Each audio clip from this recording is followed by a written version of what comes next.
a spotter plane. But the funny part about it was, another group of prisoners of war were building an aircraft carrier on the wharf just over from where we were. We never made contact with them, but we could see this aircraft carrier gradually getting bigger and bigger and getting. But once it was finished and put out and anchored, they dropped the bomb on it. Yes. So they knew what they were doing. Yes. What they were doing. They waited till it was completed, but luckily it did, because it was prisoners of war was building it from the camp that we went to. I can't think of the name of it there. Up in the hills. We were taken to that camp when Kobe House was bombed out. Yes. But we were glad we didn't stay there, because it was riddled with fleas. Oh, it was shocking. Fleas, with millions of fleas. They used to bite hell out of you at night time. Because you lay on the ground, there was no beds or anything, you'd just lay on the ground. There was no beds. Now, wasn't there something about you acquiring a kilt, a Scottish kilt? Is that right? When you were leaving Singapore? From a guy, he gave me a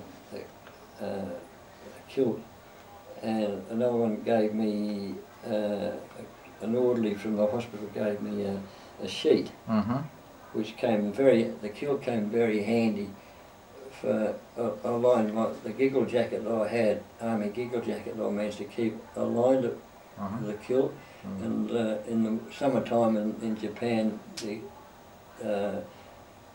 it was good to just have a sheet to put over you, because in the summertime the main trouble in Japan was bugs. They used to love me. They used to bite me a lot, the bugs.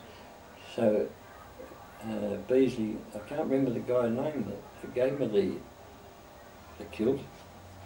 Do you know what tartan it was? I think it was a Gordon Highlanders. Was it? Really? Yeah, Gordon Highlanders. Yeah.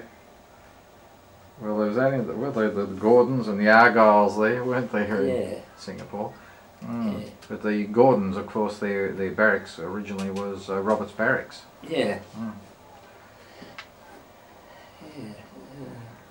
But there's many things happen in Japan, but I always sort of stuck up for myself in the POW days. That I took risks I know I shouldn't have done, but I did. It's just one of those things that to survive, you do it, you take the risk. It must be your Scottish background, I think. That's an interesting point. Now, when did you come to Australia? When I was 4 years of age. 4 years of age. On the Balranald. Yes, and Jim was 2 years of age, was he? Yeah. Yeah. But you never kept, your parents must have kept their Scottish accent. Oh, my wife couldn't understand my dad, and she could understand Mum, but Mum, we used to try and get Mum to talk Australian. But Peter, I can remember when the Mackenzie family that we came out with, if they ever got together, I couldn't understand what they were talking about. No way. They got together. And it's funny, their son, he was taken to prisoner of war in Germany. He joined the 2nd 11th Battalion, and he was taken to POW there. But he got back home, but he died pretty young. He died when he lived down at Walpole. Yes. He was an accountant, Alec Mackenzie. One of Arthur Leggett's mates, eh? 2nd 11th fellow. Yeah. Now, do you remember when you finally found out that the war was over? Oh, it's a terrific feeling. We were marched to work, and it got to the stage where you were nearly going to sleep at work, because you couldn't go to sleep at night time, because the air raid sirens were going all the time, and some of the guys used to count the planes. Unbelievable the number of planes that used to go over, and we thought that we were safe because they'd bombed all around. Peter, I'd never ever see fires like it in my life.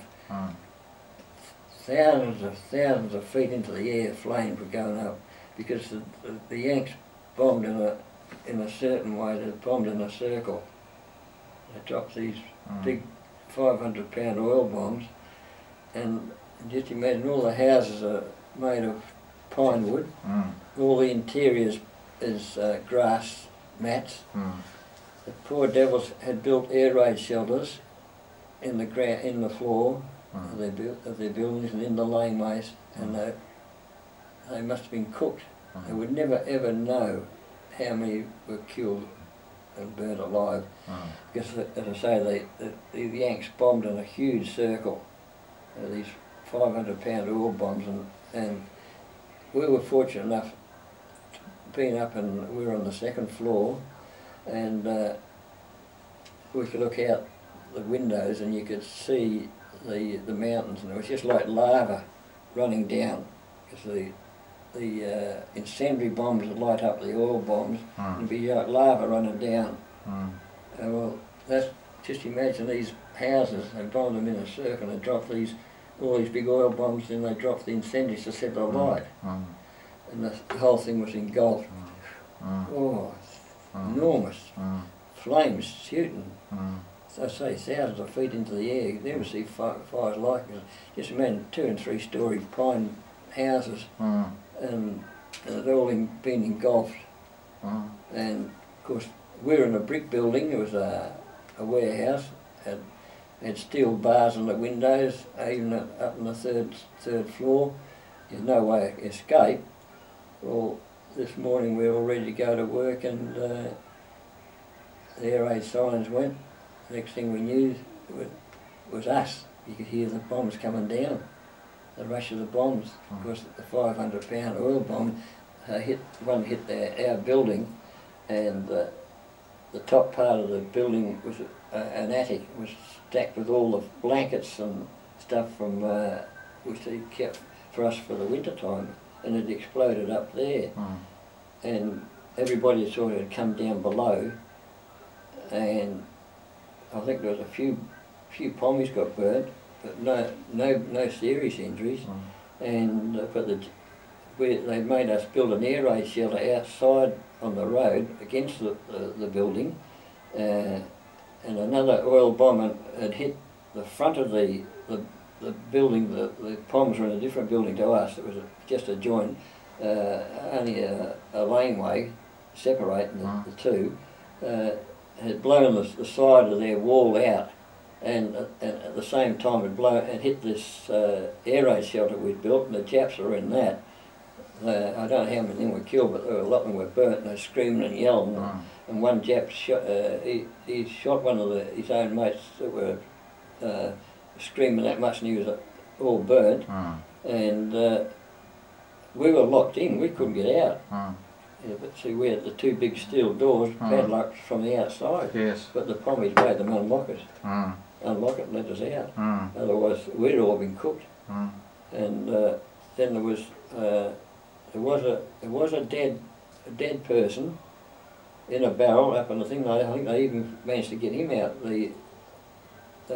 Where Dr. Boyce and them were, because he was in a different part of the building what we were in. And the sick guys, they got the sick guys out as well, onto that padang, like sports ground. That's where we all finished up. And luckily we weren't out there when they dropped the bombs. It was riddled with incendiaries.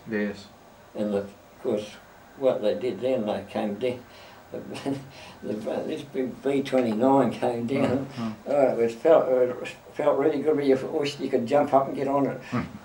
It came right down and through the smoke.